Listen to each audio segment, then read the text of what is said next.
You're about to hear the story of a man who died on his bathroom floor, floated above his own body, and was told by millions of beings made of pure light exactly what's going wrong with the human race.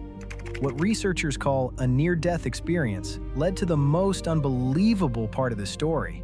Not the experience itself, but what happened 3 years later when he used what he learned on the other side to pull his teenage nephew out of a drug-induced coma the night before doctors planned to pull the plug.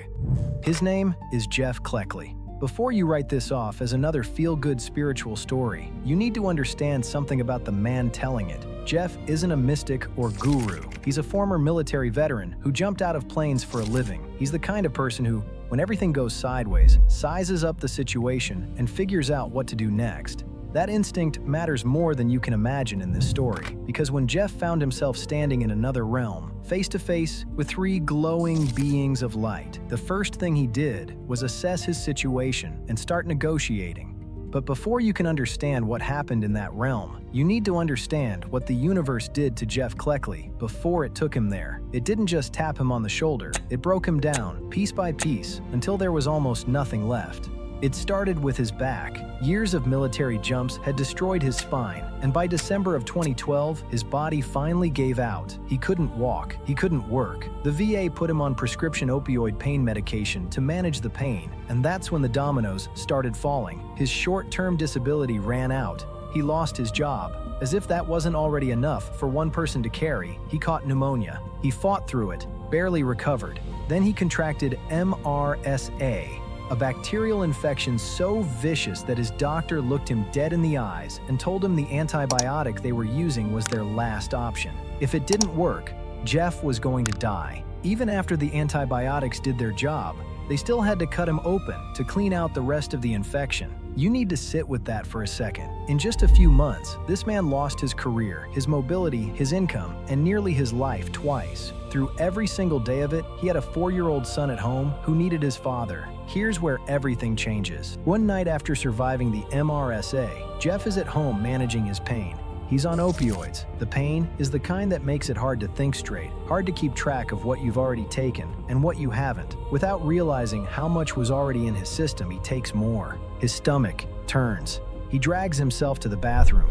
He's throwing up, sweating through his clothes. Then his legs buckle and he hits the floor. He can't get up. He's fading in and out of consciousness, dry, heaving, losing his grip on the world 1 second at a time. Then, on what feels like his very last moment of awareness, he opens his eyes. He's looking down at himself. Jeff is floating above his own body, watching himself lying motionless on that cold bathroom floor. The instant he realizes what he's seeing, something pulls him. He's drawn into what researchers call a tunnel of light, moving faster than anything he's ever experienced, and yet there's no wind. No sensation of speed, just this feeling of being carried somewhere he was always supposed to go. Then, he arrives. He calls it the second heaven.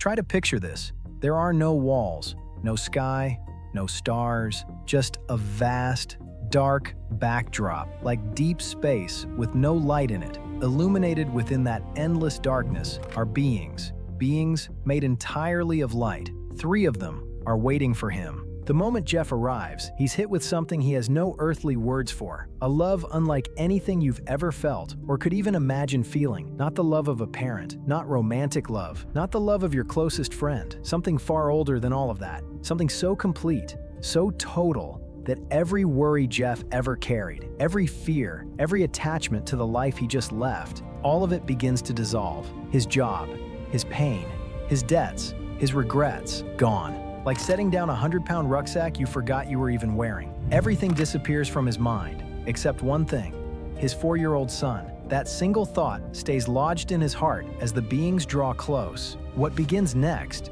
is something Jeff had no framework to understand until after he came back and started researching near-death experiences from around the world. What Dr. Raymond Moody, who first studied these experiences in the 1970s, would call what happened next the life review. Here's what you need to understand about Jeff's panoramic life review, because it's not what you probably picture. You're not watching a highlight reel of your greatest hits from some comfortable distance. You feel everything, every moment of kindness you ever showed another human being. You feel the warmth it created inside of them. Every careless word, every selfish choice, Every time you hurt someone, even without meaning to, you feel the full weight of it landing on that other person's soul. It reverberates through your entire being. There's nowhere to hide from it because you're not just watching. You're inside every single moment, feeling both sides simultaneously. Two of the beings stand beside Jeff during this. The third stands directly in front of him, guiding him through every scene. This being, warm, steady, impossibly patient, does something Jeff doesn't expect. For every moment Jeff got wrong, the being doesn't condemn him. It doesn't shame him. It says 5 words that change everything. Next time, do it this way. Next time, not as a consolation, as a plan. You see, the beings aren't sending Jeff back to his life. They're preparing to reincarnate him, to send him back into the world as a new soul, starting completely over so he can learn the lessons he missed. Jeff is furious. Remember who you're dealing with here. This is a man who assesses and responds. He's just been told that he's dying, that his life had missteps he can never undo, and that the plan is to send him back as a baby with zero memory of any of this. Meanwhile, back on Earth, his 4-year-old son is about to grow up without a father. So Jeff does what Jeff does best. He makes his case. He looks at the being in front of him and says, "These are his exact words. You, or whoever is running this, you sent me down there and you never once showed me how to do it. Yet I stand before you and you tell me I did it wrong. If I go with you, fine, because this is the most beautiful thing I have ever felt. But if you send me back and teach me how to do it, I will do it right." The moment those words leave him, the darkness behind the 3 beings explodes with light, because there were never just 3 beings there. There were millions. Millions of light beings had been standing there the entire time, invisible in the darkness, and now every single one of them became visible at once, a vast, endless field of illuminated souls stretching further than Jeff could comprehend. They all began to speak to him simultaneously, in what he describes as a voice like thunder. Not words he could write down, not lessons he could memorize, pure knowledge downloaded directly into his soul, poured into him like water into a vessel that had been empty its entire existence. The 3 beings tell him this knowledge is being given to you because if you go back, you are going back with a purpose. You must pass it on. To whoever will receive it, you pass it on. Then come the warnings. They tell Jeff that humanity is on a path of destruction, not because people are evil, but because you're being corralled. You're being guided toward a way of thinking that feels like free will, but isn't. Not all of the choices are being presented to you. You believe you're choosing freely, but the options available to you have already been narrowed without your knowledge. That is the message Jeff was charged to carry back to this world. Then, out of everything that was poured into him, in that thunderous moment, 3 instructions rise above the rest. 3 directives from millions of beings, delivered with a force that shook through every part of his existence. Love everything, because I am everything. Fear nothing, because fear and doubt are the destroyers of mankind. Know that I am God. A deal is struck. Jeff will go back. He'll raise his son. He'll be given the tools to build a life of genuine peace and prosperity. In exchange, he'll spend the rest of his life sharing what he was given. No exceptions, no backing out. To return, the beings tell him to focus on the one thing in this world that he truly loves. Jeff, who had already let go of nearly everything, holds on to the one thing he couldn't release even in the presence of infinite love. His son's face. He locks onto it with every ounce of his being. In an instant, he shot back down the tunnel and slammed into his body on that bathroom floor. The pain returns immediately. He wakes up crying, not from the pain, from the grief of leaving that love behind. Here's the part of this story that most people have never heard. You might find it's the most important part of all. 3 years after his near-death experience, Jeff gets a phone call from his oldest brother. His nephew, a teenager, had gotten caught up in a dangerous game at school. You might have heard of it. Kids take handfuls of whatever medications they find in their parents' medicine cabinets and swap them with each other. Jeff's nephew had swallowed something he didn't understand, and it had put him in a coma. The doctors were calling it brain death. They were planning to remove life support on Sunday. His brother's voice was breaking. He asked Jeff one question: "Is there anything you can do?" Think about where Jeff is at this point. Since his return, he's been meditating every single day. He's been in active communication with something he encountered on the other side, a being that revealed itself to him as the Archangel Metatron, found in Jewish mystical texts, as the keeper of divine records, his guardian angel. Jeff didn't go looking for this. It came to him. For 3 years, he'd been developing the ability to enter deep meditative states and access something beyond ordinary consciousness. Saturday night, with the plug scheduled to be pulled on Sunday, Jeff sits down, closes his eyes, and goes in. He calls on Metatron. In that meditative state, he's taken somewhere. A playground, an open field. Sitting on a swing, quiet and still, is his nephew's spirit. Jeff sits with him. His nephew is scared. He tells Jeff he's afraid to come back because he thinks his family is angry with him. He thinks he's in trouble. Jeff does what any good uncle would do. He tells him the truth. Your father isn't angry with you. He's devastated. He's sitting in a hospital room right now, and all he wants in this entire world is for his son to come back. Then Jeff shows his nephew something else, a glimpse of the future that's waiting for him if he returns. A life in which he won't just recover. He'll help many people. His nephew agrees to come back.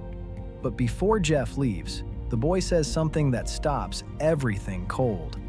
He says, "I just want to stay here a little while longer, because the feeling here is the best feeling I have ever felt in all my life." Jeff understands exactly what he means, because he felt it too. That same overwhelming love, that same impossible completeness. He knows the sacrifice his nephew is about to make by choosing to come back to a world that feels pale and heavy by comparison. Jeff comes out of meditation at 3 in the morning. He immediately texts his brother everything: the playground, the swing, the conversation, every single word his nephew spoke on the other side. Then he lies down and goes to sleep. He wakes up at 9 o'clock to a single text message from his brother. Jeff, he's awake. When his nephew opened his eyes and started talking, he told his father the exact same story, word for word. The playground, the swing, the man who came to find him and told him it was time to come home. You can explain away a lot of things in this world, but you cannot easily explain two people, one in a hospital bed in a coma and one sitting in meditation miles away, independently reporting the same conversation in the same location with the same details, right down to the words that were spoken. Organizations like IANDS have documented thousands of similar accounts, yet each one challenges our understanding of consciousness itself. So what does Jeff Cleckley do with all of this? He lives by a framework that is devastatingly simple. The power of life and death, he says, lives in the tongue, in thought, word, and deed. Whatever you put out into this universe comes back to you. He doesn't pray by begging anymore. He visualizes outcomes as already complete. He speaks about himself and his future only in the language of what's possible, never in the language of what he fears. He meditates every morning at 3 a.m. and stays in active conversation with the intuition that was blown wide open the night he died on that bathroom floor. He's not asking you to believe what he saw. He's simply doing what the beings told him to do, passing it on to whoever will receive it. Now you've received it. So here's what you sit with tonight, or tomorrow morning, or whenever this finds you in a quiet moment. Fear nothing. Love everything. Know, whatever you believe that word to mean, whatever shape it takes in your mind, that there is something in this universe that knows your name. It knows your purpose. It is waiting with more patience than you can possibly comprehend for you to figure out why you're here. Jeff figured it out. It cost him everything first: his health, his career, his life, literally. But what came back to him on the other side of all that loss was something no job, no paycheck, no earthly comfort could ever match. A purpose so clear and so powerful that 3 years later, it pulled a teenager out of a coma and brought him back to his family. You don't have to die on a bathroom floor to start paying attention to the life you're living right now. You don't have to have a near-death experience to ask yourself whether fear is driving more of your decisions than love is. You just have to be honest enough to look.